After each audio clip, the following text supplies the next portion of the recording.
یہ تو وہ چند لوگ ہیں جو کہتے ہیں ہم ہائی کلاس ہو گئے, ہمیں نہیں پتا کہ وہ روشن خیال ہو گئے ہیں کہ روغن خیال ہو گئے, پتہ نہیں کدھر چلے گئے.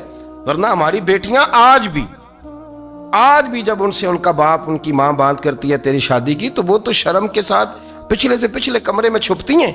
یہ اللہ نے فضل کیا ہوا ہے اس ملت پر.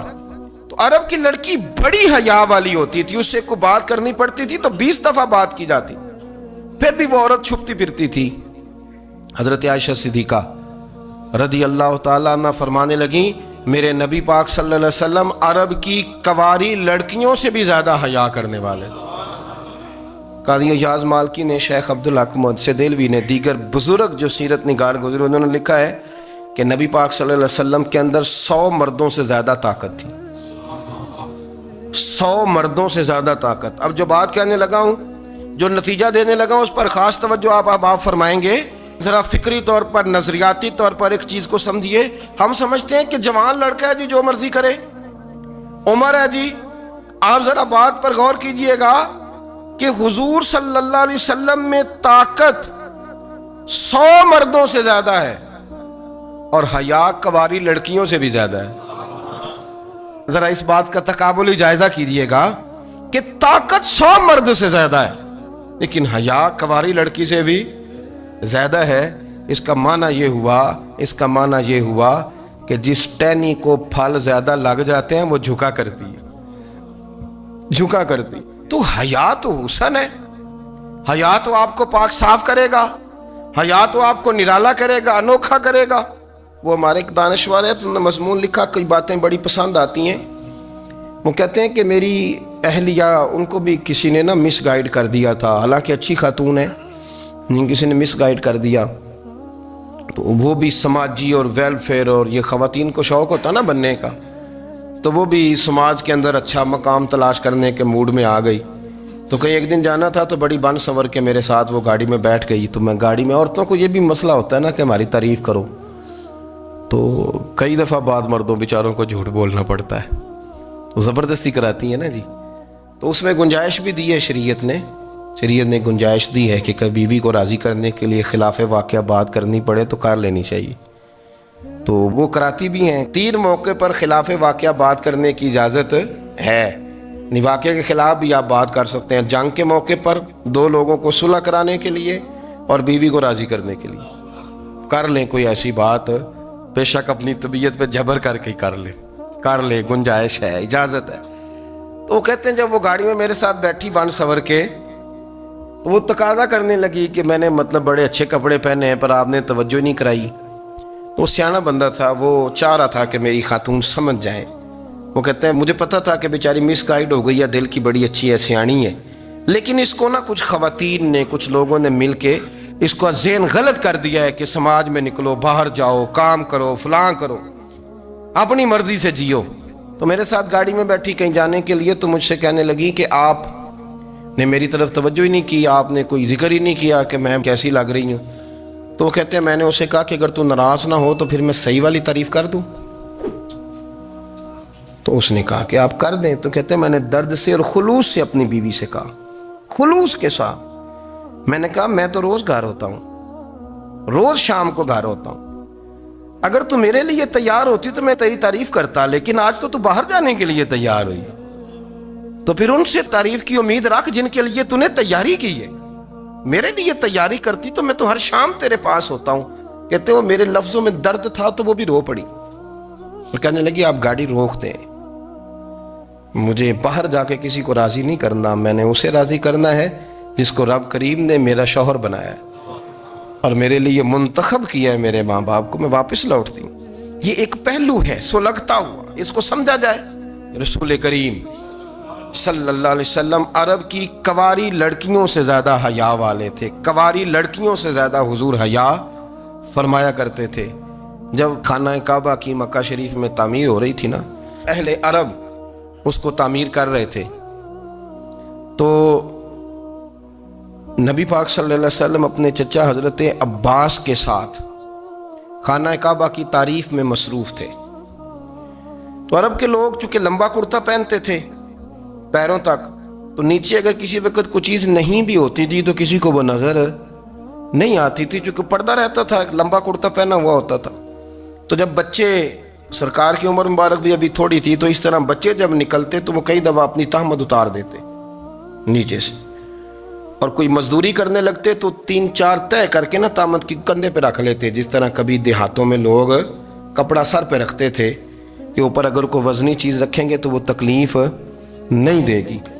نبی پاک صلی اللہ علیہ وسلم بھی سب لوگوں کے ساتھ خانہ کعبہ کی تعمیر میں شامل تھے. تو حضرت عباس رضی اللہ تعالیٰ عنہ نے کہا حضور سے، ابھی اللہ نے نبوت بھی نہیں فرمایا تھا، بھتیجے آپ بھی تہمد اتاریے، یہ صحیح مسلم میں حدیث موجود ہے، اور اس کو کندھے پہ رکھ لیجیے، آپ اینٹیں اٹھا کے لا رہے ہیں تو ذرا آپ کو تکلیف نہیں ہوگی. تو سرکار دو عالم صلی اللہ علیہ وسلم سے یہ بات کہی، اور پھر جلدی سے حضور کی تہمد کو نکال کے نا، حالانکہ لمبا کرتا پہنا ہوا ہے، تو وہ جیسے ہی ان کے کندھے پہ رکھا اینٹیں رکھنے کے لیے، تو سرکار تو زمین پہ گر گئے، بے ہوش ہو گئے، آنکھیں آسمان کی طرف. اور پھر حضور پکار رہے ہیں، آزاری آزاری آزاری، میرا تہمد دے دو، میرا تہمد دے دو. کبھی کوئی شخص اس وجہ سے بھی بے ہوش ہوا ہے کہ میرے وجود سے کپڑا اتر گیا ہے؟ حالانکہ سرکار پر وہ بے ہوشی بھی نبی پاک کا وہ جو غلبہ ہے نا شرم و حیا کا، اس کی وجہ سے ہو. ورنہ تو حضور فرماتے ہیں کہ میری آنکھیں سو جاتی ہیں، دل تو میرا اس عالم میں بھی جاگتا رہتا ہے. تو سرکار زمین پہ تشریف لے آئے، آنکھیں میرا تہمد دے دو، میرا تہمد دے دو. تو جلدی سے انہوں نے تہمد دیا تو حضور نے باندھ لیا. پھر طبیعت مبارک میں تسلی ہوئی. یعنی ہم اس رسول کے غلام ہیں کہ جن کے تو وجود سے کپڑا اتر جائے تو حضور برداشت نہیں کرتے، قبول نہیں فرماتے، تکلیف شروع ہو جاتی. لیکن یہاں نوجوان ہیں اور بڑا قد کاٹ ہے اور بڑے بڑے سمجھدار لوگ ہیں، گرمی آتی ہیں تو شارٹ کپڑے پہن کے گھومتے ہیں. ان کو خیال نہیں کہ یہ وہ والا لباس ہے جو باہر تو کیا گھر میں اماں کے سامنے نہیں پہننا چاہیے، بہنوں اور بیٹیوں کے سامنے نہیں پہننا چاہیے. آپ کی گفتگو میں شرم و حیا ہو، آپ کے لب و لہجے کے اندر حسن ہو. آپ کو پتہ ہے نبی پاک صلی اللہ علیہ وسلم نے فرمایا میری امت میں سب سے زیادہ حیا کرنے والے عثمان غنی ہیں. عثمان غنی سب سے زیادہ حیا کرنے والے. آپ فرمایا کرتے تھے جب سے حضور کا چہرہ دیکھا ہے میں نے کبھی اپنی شرمگاہ بھی نہیں دیکھی، میں نے آنکھوں کا وضو نہیں توڑا، اور جب سے حضور کے دست مبارک میں نے بیعت کے لیے سیدھا ہاتھ بڑھایا تو پھر سیدھا ہاتھ میں نے کبھی گندگی کو نہیں لگایا. حیات. آپ باتھ روم کے اندر بھی غسل فرماتے تھے تو کپڑوں سمیت کرتے تھے. کسی نے کہا حضرت جی واش روم کے اندر کیوں نہیں کپڑے اتارتے؟ آپ فرمانے لگے باہر بندوں سے حیا کرتا ہوں، اندر جاتا ہوں تو رب سے حیا آنی شروع ہو جاتی، وہ تو دیکھ رہا ہے نا. تو میں جو بات آپ کی خدمت میں عرض کرنا چاہتا ہوں اس کو آپ سمجھیے گا میرے عزیز، کہ شرم والا مزاج، گفتگو بھی شرم والی، آنکھیں بھی شرم والی، لباس بھی شرم والا، دوستی یاری بھی شرم والی، بہت ساری ایسی باتیں. دیکھیں نا آپ ذرا، میں نے کہا کہ باتوں کو سن کے گزر نہ جایا کریں، اس کی گہرائی پر غور کریں. حضور علم کا سمندر ہے، سرکار سے زیادہ علم دنیا میں کسی کے پاس موجود نہیں ہے، اور صحابہ کو موقع ملا ہوا ہے اس سمندر سے فیض لینے کا. لیکن ان کی حالت یہ ہے کہ حضرت علی المرتضیٰ فرماتے ہیں 14 دن گزر جاتے، حضور سے کوئی سوال پوچھنا ہوتا تھا پر میں شرم کے مارے نہیں پوچھ پاتا تھا. 14 دن بخاری شریف میں موجود ہے. ایک دن نبی پاک صلی اللہ علیہ وسلم نے پوچھا صحابہ سے کہ وہ کون سا درخت ہے جس کے پتے نہیں گرتے، اور وہ درخت اس طرح ہے جس طرح مومن ہوتا ہے، وہ درخت میرے مومن کی طرح بتاؤ. حضرت عبداللہ ابن عمر فرماتے مجھے پتا تھا کہ وہ کھجور کا درخت ہے، لیکن چونکہ ابو بکر صدیق بھی بیٹھے ہیں، عمر فاروق بھی بیٹھے ہیں، مولا علی بھی بیٹھے ہیں، عثمان غنی بھی بیٹھے ہیں، اتنے جید لوگ بیٹھے ہیں، تو مجھے حیا آتی تھی کہ میں کیوں جواب دوں. کہتے سرکار نے کئی دفعہ پوچھا، لوگوں نے کئی اور درخت بتائے، پر فرمایا تمہارا جواب درست نہیں ہے. آپ حیا کے اس پہلو پر غور کریں کہ سوال کا جواب آتا ہے، سوال کا جواب، یعنی مجھے سوال کا جواب آتا اور پھر میں دوں نہ، مجھے بدعزمی نہ ہو جائے گی. یہ کیسے ممکن ہے کہ میری رات گزر جائے، مجھے پتا بھی تھا اور میں نے بتایا نہیں.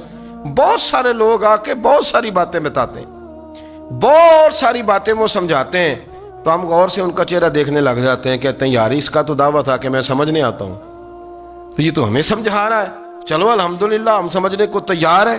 لیکن میرے عزیز پتہ بھی ہے جواب کا، علم بھی ہے، لیکن فرماتے ہیں میری حیا نے مجھے اجازت نہ دی کہ میں جواب دوں، آپ فرماتے ہیں پھر حضور سے صحابہ نے عرض کی کہ یا رسول اللہ آپ ہی بتا دیں وہ درخت کون سا ہے، تو حضور نے فرمایا بھائی وہ کھجور کا درخت ہے۔ تو آپ فرماتے ہیں میں دل ہی دل میں کہہ رہا تھا کہ الحمدللہ میرا جواب درست ہے، حالانکہ میں نے جواب دیا ہی نہیں۔ تو لفظوں میں حیا، جملوں میں حیا، آنکھوں میں حیا، اٹھنے میں حیا، بیٹھنے میں حیا، چلنے میں حیا ایک خوبصورت حسن ہے۔ اور نبی پاک صلی اللہ علیہ وسلم نے فرمایا جب تو بے حیا ہو جائے نا پھر تو آزاد ہے، پھر تو جو مرضی کا، پھر تو جو۔ اس لیے بزرگ جب کسی کو بے حیا کہتے تھے نا،